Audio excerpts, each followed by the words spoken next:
જય માતાજી મિત્રો, શીખો ગુજરાતી ચેનલમાં તમારું બધાનું હાર્દિક સ્વાગત છે।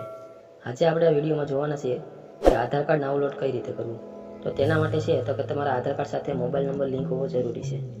જો તમારા આધાર કાર્ડ સાથે મોબાઈલ નંબર લિંક હશે તો તમે તમારા મોબાઈલમાંથી છે તો કે આધાર કાર્ડ ડાઉનલોડ કરી શકશો। તો તેના માટે છે તો કે સૌથી પહેલાં તમારે કોઈ પણ બ્રાઉઝર ઓપન કરી લેવાનું છે। ત્યાર પછી ત્યાં આપણે ટાઈપ કરવાનું છે UIDAI। ત્યાર પછી અહીંયા પહેલી વેબસાઇટ છે તેના ઉપર આપણે ક્લિક કરવાનું છે। ત્યાર પછી આપણે અહીંથી છે ભાષા સિલેક્ટ કરી લેવાની છે। ત્યાર પછી છે તો કે અહીંયા આપણે નીચે થોડું સ્ક્રોલ કરવાનું છે। ત્યાર પછી અહીંયા છે ડાઉનલોડ આધાર, તેના ઉપર આપણે ક્લિક કરવાનું છે। ત્યાર પછી છે તો કે તમારી પાસે જો ઓલરેડી આધાર કાર્ડ હોય તો તમે અહીંયા આધાર કાર્ડ નંબર નાખીને આધાર કાર્ડ છે ડાઉનલોડ કરી શકો છો। અને જો તમે નવું જ આધાર કાર્ડ બનાવવા આપ્યું હોય તો તમારી પાસે એનરોલમેન્ટ નંબર હશે તો અહીંયા આપણે બીજું ઓપ્શન છે એનરોલમેન્ટ આઈડી નંબર, તે તમારે અહીંયા નાખી દેવાનું છે। જ્યારે તમે આધાર કાર્ડ બનાવવા જશો ત્યારે તમને સ્લીપ આપશે તેમાં આ નંબર લખેલા હોય છે। તો મારી પાસે ઓલરેડી આધાર કાર્ડ છે તો અહીંયા આપણે આધાર કાર્ડ નાખીશું। ત્યાર પછી અહીંયા નીચે છે એન્ટર કેપ્સા, તો અહીંયા આપણે જે કેપ્સા કોડ દેખાશે તે આપણે અહીંયા નીચે નાખી દેવાનું છે।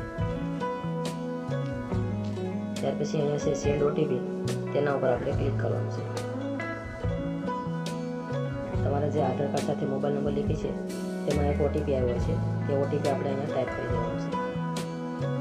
ત્યાર પછી અહીંયા છે do you want a mask Aadhaar, ત્યાં આપણે છે તો કે જો તમારે માસ્ક આધાર કાર્ડ એટલે કે આધાર કાર્ડના છે તો કે છેલ્લા 4 આંકડા જો તમારે દેખાડવા હોય તેવું આધાર કાર્ડ ડાઉનલોડ કરવું હોય તો અહીંયા આપણે ક્લિક કરી દેવાનું છે। જો તમારા આધાર કાર્ડમાં બધા નંબર દેખાતા હોય તેવું આધાર કાર્ડ ડાઉનલોડ કરવું છે તો તમારે અહીંયા ટિક કરવાનું નથી। ત્યાર પછી અહીંયા છે વેરીફાઈ ડાઉનલોડ, તેના ઉપર આપણે ક્લિક કરવાનું છે।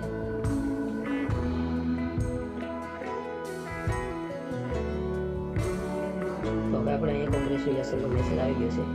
આપણો આધાર કાર્ડ છે તે PDF સ્વરૂપમાં ડાઉનલોડ થઈ ગયું છે। તો હવે આપણે PDF જોવા માટે અહીંયા આપણે સાઈડમાં 3 ડોટ છે તેના ઉપર આપણે ક્લિક કરવાનું છે। ત્યાર પછી અહીંયા ડાઉનલોડ છે તેના ઉપર આપણે ક્લિક કરવાનું છે। ત્યાર પછી છે અહીંયા જે ડાઉનલોડ ફાઇલ છે તેના ઉપર આપણે ક્લિક કરવાનું છે। મિત્રો, પીડીએફને ઓપન કરવા માટે તમારા જે આધાર કાર્ડમાં નામ હોય, જે રીતનું નામ હોય તેના પહેલા 4 આંકડા કેપિટલમાં અને પછી આપણે જે જન્મ તારીખનું વર્ષ હોય તે આપણે નાખી દેવાનું છે, તે આપણો પાસવર્ડ રહે છે। પાસવર્ડ નાખ્યા પછી આપણે ઓકે બટન પર ક્લિક કરવાનું છે। તો પછી આપણું આધાર કાર્ડ છે તે આપણી ફાઇલ છે તે ઓપન થઈ જશે। તો આવી જ રીતે સરળતાથી તમે આધાર કાર્ડ ડાઉનલોડ કરી શકો છો।